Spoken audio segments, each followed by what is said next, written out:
వరలక్ష్మి వ్రత కథ. పూర్వం ఒకనాడు నానారత్న విభూషితంబైన అదియు అశోక పోగడ ఖర్జూరాది వృక్ష సంపదలతో నిక్షిప్తంబైనదియు ఇంద్ర వరుణ కుబేరాది దిక్పాలకులతోనూ సప్త ఋషుల సమూహంబుతోనూ అగస్త్యాది సకల ముని గణంబులతోనూ నందీశ్వరుని భృంగి మున్నగు శంకర శిష్య గణంబులతోనూ సకల దేవతాగణ సమూహంబుతో కూడి ఉన్నదైన కైలాసంబు పర్వతంబున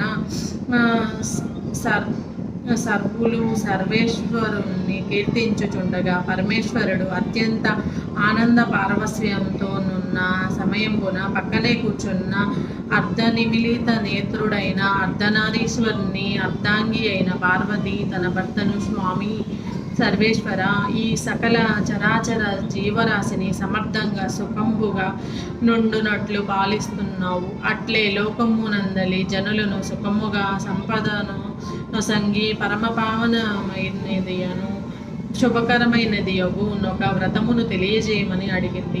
అంతటా శివుడు పార్వతీదేవి వ్రతములలోకెల్లా ఉత్తమమైనదియు సమస్త సంపదలను వసగూర్చున్నదియు పుత్ర పౌత్రాభివృద్ధి నొందించున్నదియును అగు వరలక్ష్మీ వ్రతం అనే వ్రతం ఒకటి ఉన్నది. దీనిని శ్రావణ పౌర్ణమికి ముందు వచ్చే శుక్రవారము నాడు ఆచరించాలి అనగానే పార్వతీదేవి, స్వామి, మొదట ఈ వ్రతమును ఎవరు చేసిరి, ఎవరెట్లు ఫలితము నొందిరి, దీని ప్రభావమును విధి విధానమును మెట్టిదియో సవివరముగా వివరించండి కోరింది.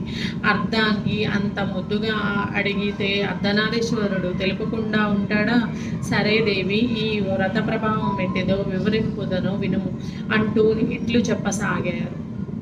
పూర్వము పసిడి ప్రాకారములతోనూ సువర్ణమయము గృహంబులతోనూ స్వర్ణాలంకార భూషితమైన విరాజిల్లుతో కుండిమ అనే పట్టణము ఒకటి ఉండేది. అందులో చారుమతి అనే పతివ్రతా శిరోమణి ఒక ఆమె ఉండేది. ఆమె భర్త పట్ల అత్తమామల పట్లను అత్యంత భక్తి శ్రద్ధలతో మెలుగుతుండేది. సర్వశాస్త్రములను చదివినదై నిరంతరము వారికి శుశ్రూ చేస్తూ మంచి ఇల్లాలుగా పేరు గడించింది. ఒకనాడు ఆమెకు లక్ష్మీదేవి కలలో కనిపించి, చారుమతి, నీకు మంచి రోజులు వచ్చాయి. నీవు వరలక్ష్మీదేవిని శ్రావణ పౌర్ణమికి ముందు రోజు వచ్చే శుక్రవారము నాడు భక్తి శ్రద్ధలతో